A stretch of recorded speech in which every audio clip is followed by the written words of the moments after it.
By way of introduction, once again, my name is Dennis Hall, and I've got to confess that I'm a change junkie.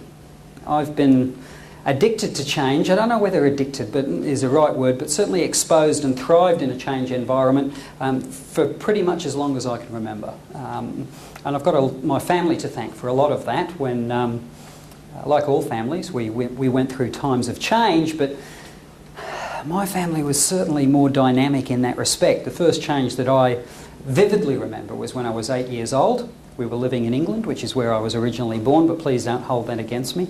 I do support Australia in the sport. Got to, they win everything. But we moved to Australia when I was 8 and emigrated and settled in Sydney.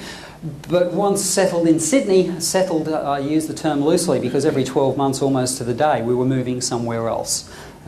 We moved from one suburb to another suburb, from the south of Sydney to the north of Sydney, and that process continued until I was about 14 when we moved out of Sydney up to the Hunter Valley, a place called Cessnock, which is on the fringe area of the wine district, Colburn and all of those sorts of areas. Great place to live. But we lived there for about 15 months, so we went 3 months over the 12, and my parents then announced that we were going back to England because that was where our future lay.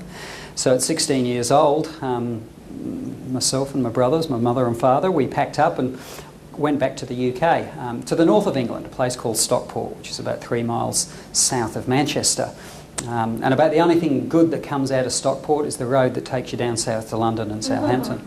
I'm being cruel, but as a 16-year-old growing up in Australia, although my passport said that I was English, as did my birth certificate, I was more Australian in my outlook because 8 to 16, they're your formative years. So I had a very Australian look on the world, and that didn't suit the environment that I was in. So at the age of 17, I decided that my future lay in another place, and I moved down to a place called Southampton.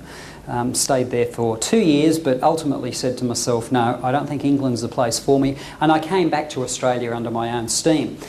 Now, my memories of Australia as a 8 to 16-year-old who is provided for and is going to school and all of those sorts of things, the reality of Australia as somebody that's in the workforce was very, very different for me. So I had some more adjusting to do when I came back to Australia.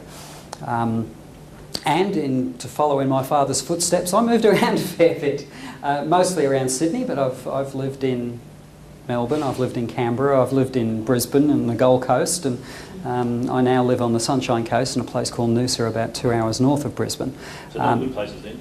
No, unfortunately. I didn't know Perth existed until it was way too late and I was set in my ways. Isn't that a shame?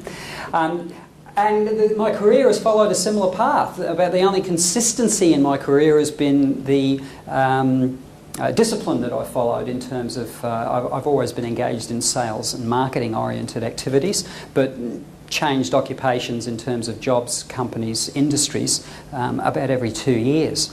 So I, as the slide says, I'm a change junkie.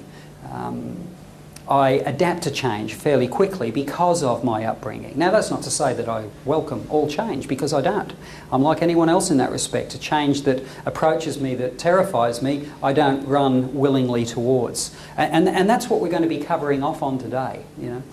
What change is and why it is that people react to it in the way that they do. And the introduction that I've given you in terms of my background, I mean, I've deliberately kept away from the business thing because whilst we're going to talk about change as it applies to a business environment, change and the way people handle it is a very personal thing.